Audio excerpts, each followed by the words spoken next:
je te dirai salut en pleurant des larmes de tristesse et voilà, ce sera fini. Ok. T'es prêt? Ça te semble bien comme problème? Ok, essayez, j'espère pas pareil. Attends, c'est prêt, je vais les larmes de tristesse. Non, mais j'ai l'impression que dans les bronzés font du ski, tu sais. Bon, tu la tapes hein, quand je. Toi! Non! Je t'ai dit que. Non.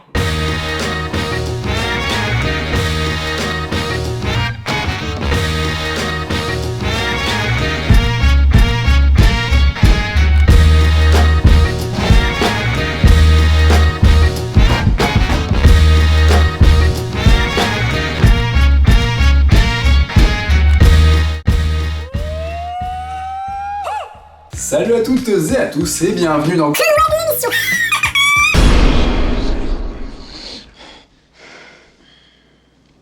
Well, hi. Ce mois-ci, pour se changer les idées dans cette période bien triste et morose, nous allons parler de problèmes. Go ahead. Et oui, faire un film, ce n'est déjà pas très simple, alors faire un bon film, c'est compliqué, et faire un bon film avec des moyens conséquents et qui sort des sentiers battus, ça peut vite tourner au parcours du combattant. Comme vous allez le voir, notre sélection fait la part belle à des œuvres qui se sont plantées à leur sortie, tout simplement parce qu'elles n'étaient pas dans leur forme définitive. Mais le temps fait toujours son ouvrage, et c'est bien pour ça que nous sommes là.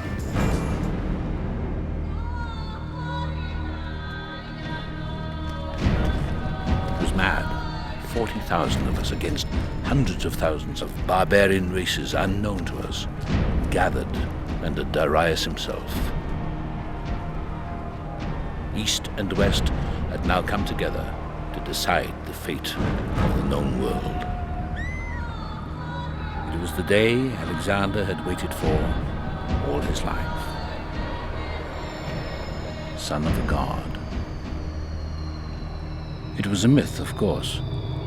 At least it started as a myth. I know. I was there. Dans les genres colossaux qui ont accueilli l'arrivée des effets visuels pour atteindre logiquement toujours plus d'ampleur, je voudrais le péplum. Oui, c'est le péplum. Après avoir fait les beaux jours de l'âge d'or d'Hollywood dans des productions dégueulant de décors et de figurants, on ne peut pas dire que ça a été la fête récemment, le seul réalisateur s'en donnant à cœur joie étant Ridley Scott qui les réussit autant qu'il les foire.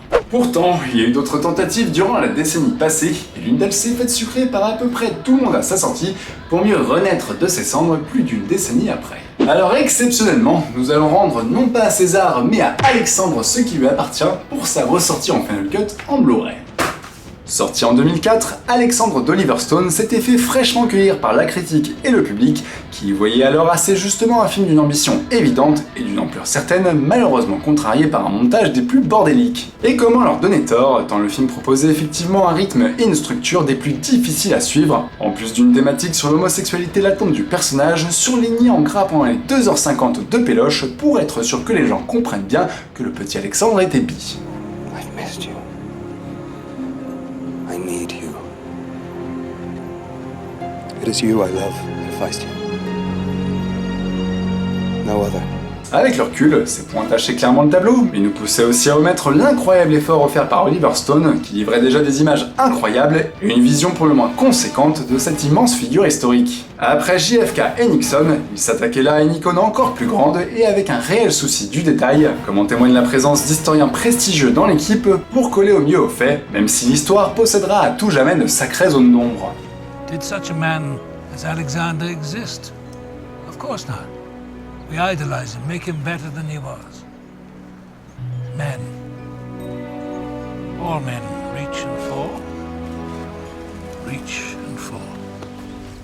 Toujours est-il que le film fut un échec en salle et aussi de l'aveu d'Oliver Stone qui le remontait une première fois pour un Director's Cut en 2005 avant d'offrir 4 ans plus tard une version revisitée de bien plus longue, se revendiquant des grands péplums à l'ancienne. Tout ça pour finir 10 ans après la sortie avec ce qui semble être l'ultime version, portant la durée à presque 3h15.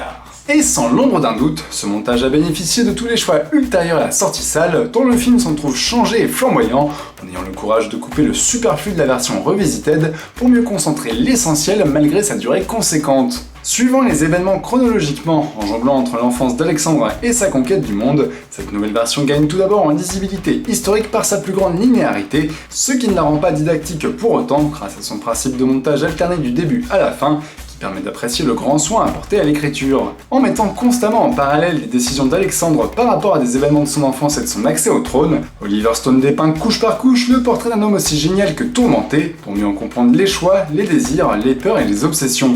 Le réalisateur use à merveille des grands axes de ce genre de biopic, à savoir la montée en puissance, le règne et la chute, pour mieux saisir toute la démesure de ce destin unique dans l'histoire de l'humanité, avec des velléités de véracité historique palpables durant le visionnage, tant énormément de passages célèbres sont montrés, même s'il est évidemment impossible d'être exhaustif sur une telle vie en seulement 3 heures.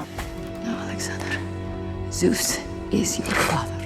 Portée par une mise en scène ample qui est loin d'être avare en plans spectaculaires, cette véritable épopée donne à ressentir la grandeur de la tâche accomplie par cet homme qui était quasiment roi du monde à seulement 25 ans. Faut pas essayer de faire la comparaison avec lui, parce que concrètement, on peut pas tester. Les paysages splendides sont légion, les cadres royalement composés, et quand il est question de batailles démesurées, celle de Gaugamel s'avère des plus spectaculaires, en usant du numérique avec parcimonie et en offrant un grand moment de stratégie militaire à l'écran. Que cela ne vous porte pas à faux avec le film, puisque l'aspect militaire n'est pas central dans une œuvre qui se concentre sur l'homme et son caractère résolument visionnaire et avant-gardiste. Selon Oliver Stone, Alexandre le Grand était un profond humaniste, un homme de paix qui rêvait juste d'exploser les frontières et de fédérer l'humanité sous une seule et même bannière, sans faire fi des religions et coutumes de chacun. Une sorte de prémisse à la mondialisation et l'occasion de réhabiliter le caractère d'une icône qu'on connaît finalement assez peu. What disturbs me most is not your lack of respect for my judgment. It's your contempt for a world far older than ours. Certains iront toujours pinailler sur quelques questions historiques non respectées, mais le portrait qui nous est offert nous permet de saisir à juste titre comment un tel destin a pu s'accomplir et fédérer autour de lui. Surtout qu'avec un pareil sujet, pas besoin de chercher bien loin pour trouver un vrai personnage de cinéma, ce que Oliver Stone met en exergue en travaillant les démons d'Alexandre, qui ne manquèrent pas de le mener à sa propre perte, tout noyé qu'il était dans un pouvoir trop grand pour une seule personne. Les tourments du pouvoir sont au cœur du film et animent les scènes avec ses parents joués par Val Kilmer et Angelina Jolie, pour montrer toute la pression reposant sur les épaules d'Alexandre dès son plus jeune âge et le conditionnement dont il a été victime, même s'il s'en est écarté autant que possible. C'est en affrontant de plein fouet les traumas de son personnage que le cinéaste le rend humain et lui donne les attraits nécessaires pour qu'on s'identifie à lui. On n'est jamais dans l'idéalisation la plus totale, et c'est peut-être ce qui rend le film si pertinent puisque l'équilibre trouvé est juste et nous permet d'admirer l'homme tout en comprenant ses faiblesses. Et des faiblesses, il en reste d'ailleurs du film de base, à commencer par quelques effets de réalisation un peu trop stylisés qui tranchent radicalement avec sa prestance générale, ou un score de Vangelis loin d'être mauvais, mais qui aurait mérité d'être un peu moins électronique et plus orchestral par moment pour être totalement raccord avec l'époque et la taille de l'histoire contée. Aussi, on ne peut que regretter que certains personnages secondaires censés être importants, à l'instar de Héphaïstion joué par Jared Leto, soient pas mal en retrait au final pour faire presque de la figuration tout du long. D'un autre côté, il y a déjà beaucoup de choses, et on veut bien concéder que c'était impossible d'être exemplaire à tous les niveaux vu la masse d'informations à mettre en scène. May all those who come here after us know when they see this altar that Titans were once here.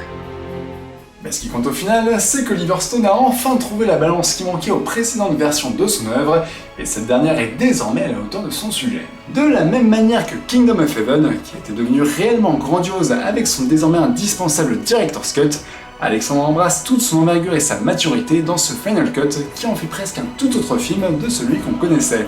Le redécouvrir semble donc primordial tant l'entreprise coule de source malgré sa durée imposante, ce qui en fait une œuvre définitivement aussi grande que son icône. Alors tout d'abord, mea culpa à Oliver Stone, et c'est bien la moindre des choses,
Reconnaître ses erreurs, c'est bien, mais il arrive aussi que les problèmes viennent d'autrui, si bien que certains ont vu leur film se faire complètement saboter sans avoir les moyens de le sauver, et c'est là que c'est bien badant.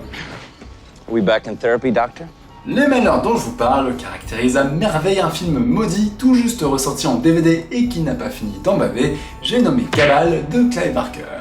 Le nom de Clive Barker est à même de faire frémir bien des gothiques et autres amateurs d'histoires sanguignolentes illuminées, ce qu'on comprend aisément tant cet auteur s'avère unique. Il est l'un des fers de lance du splatterpunk, un courant artistique visant à investir les genres fantastiques ou horrifiques en y injectant une sacrée dose de punk et d'anarchie, ce qui se traduit par de la déviance à l'appel, une morale malmenée, une violence bien dégueulasse et graphique, ou encore un réalisme accru pour faire encore plus mal. L'exemple le plus iconique de sa carrière reste sans doute Hellraiser, où comment une histoire d'amour passionnel et un artefact antique amenait des démons sadomasochistes à venir foutre un sacré bordel dans une œuvre organique qui prenait méchamment aux tripes et pas seulement pour la tronche inoubliable du bad guy Pinhead. We'll tear your soul apart. Cuillère moustache. Un parfait représentant du travail du romancier et cinéaste qui a toujours voulu investir des obsessions très humaines dans le fond en y appliquant une esthétique extrême pour mieux nous plonger dans un enfer aussi terrifiant que palpable. En cela, son projet Cabal, ou Nightbreed en VO, constitue une variante intéressante puisqu'ici l'horreur n'est pas aussi radicale et sert un but différent. Plutôt que d'effrayer son public et de lui envoyer en pleine poire les plus grandes bassesses de l'humain, Nightbreed prend un peu de recul et imagine une civilisation de monstres vivants reclus de l'humanité dans une ville souterraine appelée Midian. Découverte par un homme croyant être un serial killer suite aux manipulations de son psychopathe de psychiatre, ce microcosme va être malgré lui au cœur d'une lutte menaçant son avenir, dans laquelle le personnage principal aura fort à jouer. Tonight, you leave the natural world behind. The life you lived will be a dream. I know. Décrit par son créateur comme le Star Wars du film de monstre, Cabal possède en effet une structure qui rappelle le monomythe de Joseph Campbell, avec un héros partant à l'aventure et découvrant un univers dont il s'avère être le sauveur potentiel. Le parallèle avec le film de Lucas ne s'arrête pas là, puisque la production était imposante pour l'époque et pour le genre, avec une longue gestation parcourue de plusieurs reshoots pour soigner le résultat final, et la présence de Ralph McQuarrie dans l'équipe, qui n'est autre que l'un des production designers de la Guerre des Étoiles. Ajoutez à cela la présence de David Cronenberg pour jouer les Docteurs Cinglés, et celle de Danny Elfman à la musique, qui sortait tout juste du Batman de Tim Burton, et vous obteniez alors un projet de rêve qui avait toutes les cartes en main pour livrer une œuvre atypique et aboutie. Sauf que là, c'est le drame, car malgré un budget confortable et l'ambition d'en faire une trilogie, ce qui devait être l'œuvre somme de Clive Barker se mangea l'incompréhension de la Fox, qui remonta le film à la serpe en dégageant carrément 1 heure de film pour mieux vendre la chose comme un simple slasher horrifique. What is it? Men or money? Whenever I cry, it's usually men or money. Privé de sa substantifique moelle et bazardé comme une vulgaire série B, Nightbreed se ramassa la tronche au box-office et mit bien du temps à acquérir son statut de film aussi culte que malade. Mais en 2009, presque 20 ans après sa sortie, 2 copies de travail de presque 3 heures furent redécouvertes en cassette et donnèrent l'occasion à un homme de créer le Cabal Cut, un montage composite avec la copie propre de la sortie vidéo et les images inédites des VHS. Ce montage fit alors le tour des festivals et c'est ainsi que votre serviteur eut la chance de le découvrir il y a 3 ans dans le Festival international du film fantastique de Paris. Et je dois bien avouer que j'en étais ressorti totalement ébahi par tant d'anticonformisme et d'ambition. Certes, on y rencontre une civilisation de prime abord hideuse et repoussante, avec un aspect très animal et primaire, et celle-ci s'avère pourtant passionnante par sa simple volonté de survie, dans un monde où sa condition a été imposée par une race humaine violente qui a bien failli décimer ce peuple de la nuit par le passé.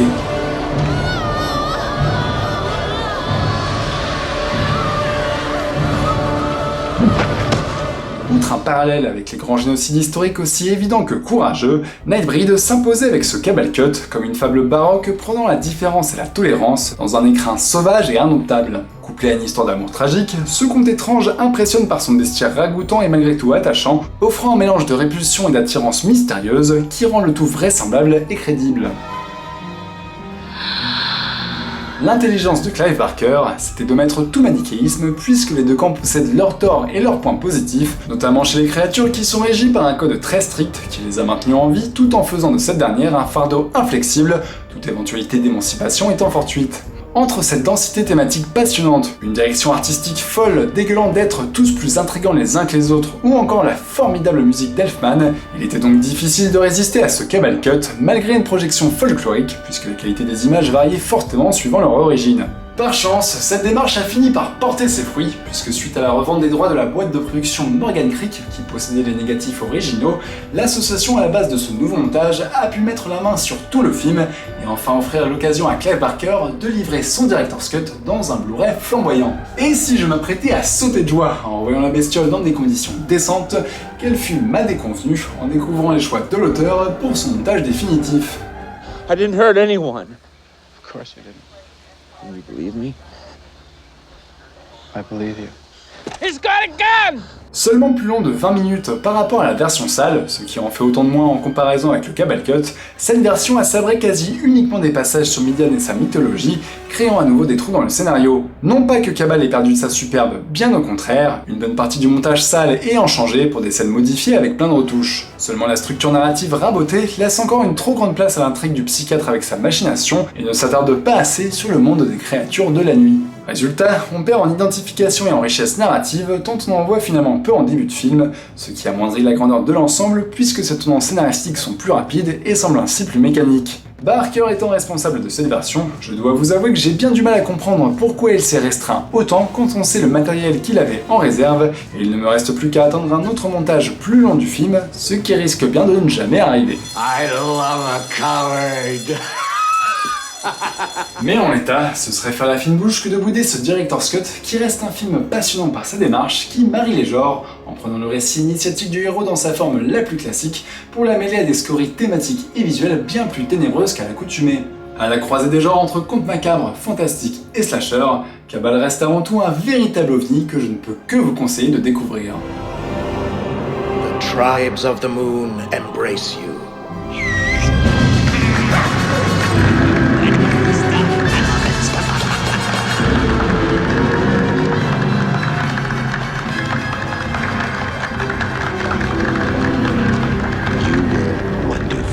Mais c'est là que je pousse mon ultime coup de gueule, parce que si vous avez bien suivi cette chronique, depuis le début je parle d'une sortie director's cut en Blu-ray à l'international, et au début j'ai dit que le film ressortait en France en DVD. Et c'est là où Warner nous la met bien, puisque donc Cabal est ressorti dans une collection incontournable et tout le tatouin, sauf que c'est la version DVD, déjà en SD, et c'est la version cinéma, donc avec le montage pourrave, avec les 20 minutes en moins, etc. Donc si vous voulez le voir, je vous conseille de choper la version espagnole, avec ce magnifique boîtier Razas de Noche, qui contient donc bien le director's cut avec la VO, et pas de sous-titres français malheureusement, mais des sous-titres anglais, qui suffisent pour comprendre le film si vous êtes un peu anglophone, parce que c'est pas très compliqué. Donc voilà, chopez la version Blu-ray espagnole, et merci Warner d'avoir fait cette superbe collection incontournable avec la mauvaise version du film, hein. Comme quoi, ils sont bons les mecs, chapeau.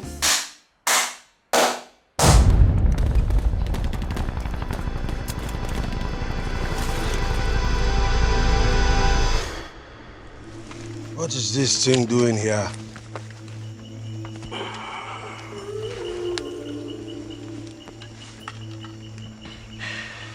What are you doing here? Who is responsible for this thing? Now, what are they calling you? Agou! Et nous voici dans la troisième partie de l'émission pour accueillir Sylvestre. Bonjour Sylvestre. Bonjour. Tu es éminent journaliste pour Première, un petit magazine cinéma, et avec toi on va parler d'un événement qui est enfin un petit peu un non-événement bizarrement. Il s'agit de Beast of No Nation. Beast of No Nation, c'est le nouveau film de Cary Fukunaga, qui est connu pour avoir notamment réalisé la première saison de True Detective, et qui avait aussi fait Sin Nombre et Jane Eyre, si je ne dis pas de conneries. Et c'est un film qui est directement sorti sur Netflix, alors que ça parle des enfants soldats en Afrique, donc un sujet quand même académique, qui aurait pu porter le film dans les festivals, etc. Et pourtant il est un peu sorti en catimini à cause de Netflix. Est-ce que finalement ça serait pas mieux fait de sortir en salle, Beast of No Nation? Et oui, ça aurait mérité de sortir en salle. Et pourquoi donc? Mais parce que sur ordinateur ça perd tout. Moi honnêtement, je me suis un peu fait chier en le voyant sur mon ordi, comme ça, bêtement, comme si c'était un film vite téléchargé, vite vu ou quoi que ce soit. C'est un film avec un sujet hyper puissant, avec des images hyper violentes. Ça mérite complètement toute l'attention du spectateur. Et c'est vraiment à voir sur grand écran. D'ailleurs, tu ne le dis pas, mais il a été présenté au Festival de Venise. C'est pas. C'est vrai, non, parce qu'il y avait aussi des rumeurs de Cannes pendant un moment, mais cette histoire de Netflix avait fait que finalement Cannes, c'était pas. Et le film s'est fait boycotter, parce qu'il faut quand même le dire, le film est sorti aux États-Unis normalement en même temps en salle et sur Netflix, sauf que les grandes chaînes de cinéma américains en fait ont trouvé que c'était une idée de merde de sortir un film en salle qui était déjà sur le net en même temps, et du coup ils ont boycotté le film. Et du coup, le film est un peu sorti en catimini, moi, ce que je trouve assez étrange, parce que je le trouve quand même bien, ce film. Bah oui, mais au-delà presque de la qualité du film, j'ai un mot que je voulais placer qui est un peu intelligent, c'est s'attaquer à la chronologie des médias. La fameuse. C'est ça, la fameuse. Oh là là, attention, attention, la film s'appelle Asta. À la chronologie des médias, et effectivement, la réaction des salles quand tu sors un film, tu leur dis, on sort un film en salle, et en même temps en VOD. Les salles, forcément, elles font la gueule en disant ah bah non, les gens ils vont plus aller voir mes films vu que tu compares le prix d'un ticket en salle et le prix d'un abonnement Netflix tous les mois déjà. Netflix. Oui, parce que du coup, on parle de la distribution du film et on nommait un petit peu le film. Donc, qu'est-ce que ça vaut concrètement, Beast Domination ? Qu'est-ce que ça vaut ? Et ben peut-être que là on va avoir une petite divergence parce que moi je trouve que le film c'est vraiment un film hyper propre, hyper beau, un film de bon élève total, un film de technicien avec des plans hyper léchés et superbe, alors que c'est censé être un film, c'est tourné au Ghana avec des acteurs non professionnels et tout ça, et je trouve vraiment le film presque trop beau par trop rapport... propre. Ouais, trop propre, et c'est vraiment pour moi le sentir sans... Ouais, je sais pas, et il y a aussi un problème qui n'en est pas un pour moi, c'est Idriss Elba qui est vraiment un acteur splendide et magnifique. Ok, bon, ouais, mais... Je veux dire qu'il est un peu dans la performance. Voilà, et pas faux, il est là... Il force l'accent. Voilà, il force l'accent, il force un peu les gestes, et il fait ça très très bien. S'il était entouré d'autres acteurs qui faisaient aussi, qui étaient des grands acteurs, des acteurs très rompus, ça passerait. Et là, je trouve que par rapport au gamin Abraham, qui est Abraham Atta, voilà, qui est l'acteur personnage principal et qui est vraiment extraordinaire, vraiment. Et d'ailleurs, je sais pas comment il arrive à tirer ça de cet acteur, mais qui lui fait faire vraiment des choses extrêmement violentes. C'est aussi quelque chose dont on peut parler, c'est la violence du film qui peut faire peur. Ouais, en même temps, moi je trouve que c'est un des trucs en fait avec lequel je trouve que le film s'en sort très bien, c'est que c'est un sujet effectivement très violent, c'est un sujet qui porte quand même la morale, enfin la bonne morale, genre les enfants soldats c'est pas bien, etc. Et je trouve que le film, sans être non plus ambigu, évite un minimum le manichéisme de base, parce que tu suis, donc c'est assez linéaire, tu suis ce gamin dans son enfance, dans son village machin, puis pris dans le conflit et qui se retrouve soldat du jour au lendemain. Mais malgré tout, en fait, c'est pas tu passes pas du coq à l'âne en mode voilà, c'est un enfant soldat, il est endoctriné comme une merde et bof. En fait, le film te fait quand même. Subtil. Le film est assez subtil, te fait comprendre pourquoi le gamin se laisse quand même happer par ce truc-là, parce qu'il est victime évidemment, mais il est pas totalement, il met un peu du sien. Et en fait, te fait quand même un peu décanter et comprendre le mécanisme de cet endoctrinement, etc. Et c'est là où je le trouve malin, c'est que c'est plus nuancé que ça pourrait en avoir l'air. C'est pas juste oh regardez ce petit gamin qui se retrouve avec une calage, c'est horrible. Bon il y a ça aussi, hein. Ce film te dit pas fuck yeah évidemment. Mais je trouve que dans la manière straight out Ghana. African motherfuckers, tu vois. Peut-être qu'un film plus réaliste ça aurait été tiens prends une Kalachnikov et le gamin va faire ah trop cool. Ok génial, comment ça marche. Même si tu veux pas seulement dans l'endoctrinement du gamin qui devient soldat, mais aussi dans la volonté de cette espèce d'armée de l'ombre chelou, un peu bizarre, qui sort de la Cambrousse face à l'armée du gouvernement, etc. Je trouve qu'en fait, ils pointent pas non plus du doigt en disant eux c'est définitivement les méchants, eux c'est définitivement les gentils. Je trouve qu'il y a une nuance dans le film qui, en parallèle avec sa narration qui est quand même assez linéaire mais qui fonctionne très très bien, fait que ça fonctionne quoi. C'est vrai. Puis même vis-à-vis de la violence, puisqu'il aurait pu être, on parle de la peur de cette violence vis-à-vis des enfants, etc. Ça aurait pu être ultra frontal, et là bon, je pense que le film ne serait arrêté jamais montré parce que c'est hardcore. Et là il te le montre, mais il te montre suffisamment je trouve. Non, tu voulais plus de... Non, je voulais pas plus... Non, j'ai pas envie... elle est morte, oui. Allez, tes enfants torturés. Non, c'est pas ce que je veux, mais... c'est toujours très difficile, notamment il y a une scène qu'on ne spoilera pas, une scène de violence qui le concerne, et qui est traitée pour le coup de manière assez subtil, et c'est là où je trouve que le film fonctionne mieux, c'est qu'on n'est pas non plus obligé de voir des horreurs, mais en même temps des fois il les montre, mais en même temps il les met un peu hors cadre ou pas tellement. Il arrive à être suffisamment immersif pour que tu t'y intéresses, mais pas non plus trop pour pas que tu la gères dans son temps, parce que c'est pas non plus le but. Hein, oui, bien sûr, mais le film est moins violent que ce que je pensais. Je pensais vraiment au début, je me suis dit, est-ce que j'ai vraiment envie de voir des enfants soldats et les horreurs de la guerre et tout ça, puis en fait Ouais, en fait, c'est pas si violent, mais ça reste quand même des enfants, de la violence qui Oui, concerne voilà, des enfants, ça et reste c'est quand un même, sujet très, très tabou, hein, de toute façon. Mais je trouve que là, il a quand même montrer, cette intelligence-là vis-à-vis de son sujet. Je trouve qu'en plus, si on devait faire un peu le jeu des comparaisons, des références, etc., le film, toute proportion gardée, bien évidemment, m'a fait un peu penser à du Malik. Dans sa façon dont il interprète le discours de son gamin, qui envoie off, machin, etc. Voilà, mais et justement, ça se ressent un peu techniquement avec ces espèces de travelling où il va dans la nature et d'un coup t'as cette philosophie et tout ça. Tu parles de comparaison et tout ça, mais j'ai lu un article d'un photographe qui est pas très content concernant le film. Parce qu'il accuse Cary Fukunaga d'avoir pillé son boulot pour une séquence, je sais pas si t'as vu ça, une séquence d'hallucination où pendant l'attaque d'un village, tout en rouge. La jeune devient rouge. Et en fait, t'as un photographe qui a dit ouais, mais c'est sympa, mais en fait, c'est mon boulot. Et en fait, tu regardes ses photos et c'est exactement ça. Cary Fukunaga l'a contacté en disant mec, on adore ton boulot, on a envie que tu bosses avec nous. Il a répondu en disant ah ouais, carrément. Il a plus de nouvelles. Après, il découvre le film en salle et il voit ça, il fait ah ouais, bah en salle. Il est sur. Il a peut-être vu en salle, hein. Mais c'est mes photos, bordel. Mais c'est des photos, bordel. Bon, il y a des celles dedans, parce que t'es pas qu'à la base. Donc il s'appelle Richard Moss. Voilà. Richard, si tu nous entends. Richard, on est de tout cœur avec toi. Le plagiat, c'est pas cool. Pauvre Richard. Tu vois, y a pas, la morale est subtile dans Beast of the Nation, et là, nous, on va faire un statement. Un petit peu radical, quoi. Le plagiat, c'est pas cool. C'est pas cool. Alors après, c'est vrai, je te rejoins sur le premier point que tu disais. C'est vrai que devant le film, même si bon, je l'ai maté sur une télé dans les bonnes conditions, etc., c'est vrai que tu te dis, j'aurais quand même kiffé le voir sur le grand écran parce que c'est très beau. Et quand même, j'ai rien contre Netflix et je trouve qu'ils font, ce qu'ils font c'est bien, mais c'est dommage de restreindre un film comme ça à cette sortie-là. Ouais. Mais donc pour finir, il faut dire aux gens, si vous avez Netflix et que vous avez oublié l'existence de ce film, allez au cinéma. Non, aussi. Mais regardez Beast of the Nation quand même. Je ne comprends plus. Achetez une grosse télé voilà. Au cinéma. Achetez-vous un cinéma en fait. Achetez-vous un cinéma et mettez Netflix dedans, comme ça, au moins c'est bien. C'est ça. Victory? Yes, sir! Victory? Yes, sir! Seize these! Yes, sir! Et c'est la fin de cette émission du mois de novembre dans laquelle on vous a tout d'abord parlé de Alexandre en Ultimate Cut, donc en édition collector chez Pathé en Blu-ray. Oubliez le film que vous avez vu en salle il y a 10 ans peut-être et les montages qu'il y a eu depuis. Le film d'Alexandre, le film d'Oliver Stone, pardon, est ressuscité et est devenu enfin un très bon film. Donc si vous aimez les péplums, si vous aimez les personnages historiques, si vous aimez l'histoire tout simplement, ça vaut le coup d'œil, puis en plus s'en met plein la gueule quand même. C'est l'un des meilleurs rôles de Val Kilmer depuis. C'est vrai, c'est toujours. Sinon on vous a parlé de Cabane, mais pas édition française, hein. On va préférer Razas des Noches en Blu-ray, donc vous avez bien compris que le film de Clive Barker, si vous voulez le voir, ce n'est pas dans l'édition DVD toute pourrie de la Warner, mais dans cette édition espagnole, il y a aussi une édition italienne, il y a aussi la version américaine bien évidemment.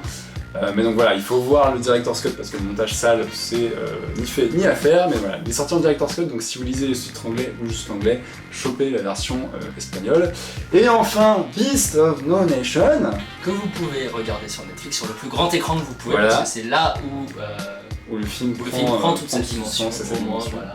Donc ne regardez pas dans les toilettes sur votre smartphone avec l'appli, ça ne sert à rien. Ni dans le métro et tout ça. Ni dans le métro. Tu sais qu'une fois j'ai vu un type qui avait Gravity sur son iPhone dans le métro. Quoi. Il a bien raison. Dans le métro. Je vais dire des mal ok, d'accord.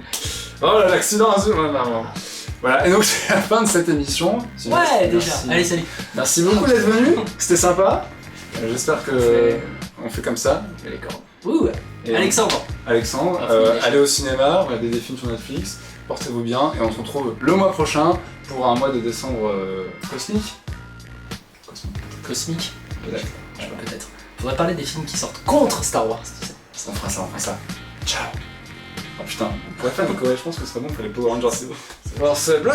C'est cool. Est-ce que tu voulais Je vais faire ça. Tu peux. On parle d'Alexandre. On est sur internet.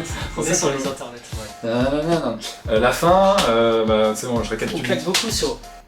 T'as remarqué, on claque beaucoup sur Netflix. On va jouer à Donkey... c'est quoi ce jeu ? Konga. Donkey Konga.